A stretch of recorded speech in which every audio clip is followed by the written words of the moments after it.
Hey there, my name's Coach Tyler from WeShape, where our goal is to help you learn to move your body better so that you feel better in your body. And most people train abs in a way that is archaic and is not going to serve you. In fact, flexing and extending the spine over and over again like this, so you can work this one little layer of abdominal muscles, is not going to do anything but probably cause you some back pain in the long run. Instead, you need to understand that our core muscles were designed to prevent us from moving in ranges of motion that we weren't supposed to move. What does that mean? It means that we're not supposed to train our abs by bending our body from side to side or front to back. It means we're supposed to train our abs by holding them in a rigid, stable position while the rest of our body moves, teaching us to have stability in our core, which allows us to have strength and stability across the rest of our body. But most people don't train their abs like this.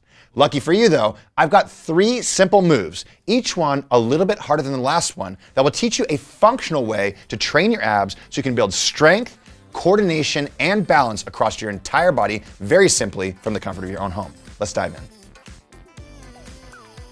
Okay, the first variation of this movement is the high chair shoulder tap. And this is a great move because it teaches us to hold our body in that rigid position I just talked about, only we're gonna start moving our limbs, which is gonna challenge our core, moving from the right side to the left side. And your goal throughout this is to not let you move from the hips all the way up to the shoulders, okay? So let's start out with what is a proper planking position, because that's what I want you to hold the entire time. So start by putting your hands on a nice sturdy surface that's about waist height or the back of a chair, a countertop, anything like that. Come into a plank position. So what you're gonna do is drop the hips, squeeze the glutes, and squeeze the core, and then press your hands into the surface, almost like you're trying to drag the chair backwards like this, but without actually moving it. The things we want to avoid here are sticking our butt out like this, letting our butt come down like this, and twisting from side to side with our hips as we go back and forth in this movement. So find that position, squeeze the glutes, squeeze the core, get the lats involved, press down on the chair. Now from there, try not to move the rest of your body. And what you're gonna do is reach up, tap your shoulder, switch sides. Reach up, tap your shoulder, switch sides. And at first, going slow and controlled and paying really close attention to squeezing the glutes and the core is gonna be essential for you doing this movement properly. Now, if this is too challenging for you at first, or you find yourself wiggling from side to side, a couple things can make this a little bit easier. One, if you take your legs out wider, so you have a wider stance, it's gonna give you a better base of support and make it easier for you to go back and forth without wiggling your hips from side to side. 2 is bringing your hands real close together. That's gonna narrow the hand support, which again makes it easier to move your hands from side to side without wiggling your body from side to side. Over time though, before you go to the next step, I wanna make sure that you have about at least a hand's width between both of your hands and having your feet about hips width behind you. Once you're able to perform this motion for 60 seconds with good form without wiggling, then you can go on to the next variation. This next variation is gonna be a low chair shoulder tap. So I hope you see a theme here. We're gonna take the height down on each one of these variations. And each time we do this, it gets a whole lot harder. Now for a lot of people though, when they start by putting their palms flat on a surface like this, it can cause wrist pain. So if that's you, make sure you turn your fingers to the outside and grab the outside of the chair. If we place our palms flat like this, it's gonna force our wrist to go to a 90-degree angle. If we place our palm to the outside like this, then our wrist can be at a 40, 45-degree angle. It takes a lot of pressure off of the wrist. From there, come into your plank position, squeezing the glutes, squeezing the core, and finding your balance. And what you're gonna do is start by shifting your weight and tapping the shoulder. Shifting your weight, tapping the shoulder.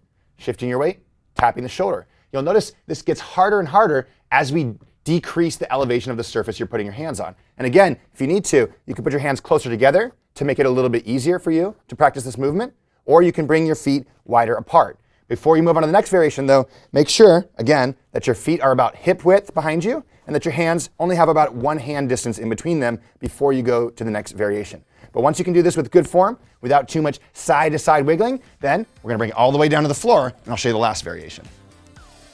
Okay, this last variation is the shoulder tap. And it is actually a very advanced core exercise. And the reason why is because the width of your feet and the width of your hands can make a significant difference in how challenging it is for you to hold your core in a rigid space while you do this movement. So to start out, start with your hands right next to each other like this and your feet nice and wide. That way, you start with the best base of support possible to complete this motion without wiggling your hips from side to side. So it looks like this. Hands on the ground, right next to each other. You're gonna have a nice wide base, even wider than the mat. Squeeze the glutes, squeeze the core, press the hands on the ground, push the shoulder blades out, and then go ahead and tap from side to side like this. Now, if that feels easy, create a little more space in the hands. Come down and start working your way to the point where you have about 1 hand width in between your hands. If you're able to do this, then walk your feet in a little bit and repeat the motion. Once you're able to do that, walk your feet in a little bit and repeat the motion. And the goal is as minimal movement, shifting from side to side as possible, which as you can see, gets harder and harder the wider our arms go and the more narrow our feet go. So the reality is you can play with this movement for a very long time, and it's gonna serve you very well in strengthening your core, giving you more core coordination, protecting your lower back, and in a way that's not like those other ab exercises that so many people use to train their abs the way that is wrong. Hey, if you like these core exercises and you like the way I showed you a progression from beginner to intermediate to advanced, well, then you'll love the workouts that we create for our members over at WeShape. Every single workout is custom built for you based on your goals and your capabilities. To give it a shot for free, all you have to do is click the link below. Oh, and if you want more core exercises that are gonna strengthen your core and make you feel amazing, watch this video right here.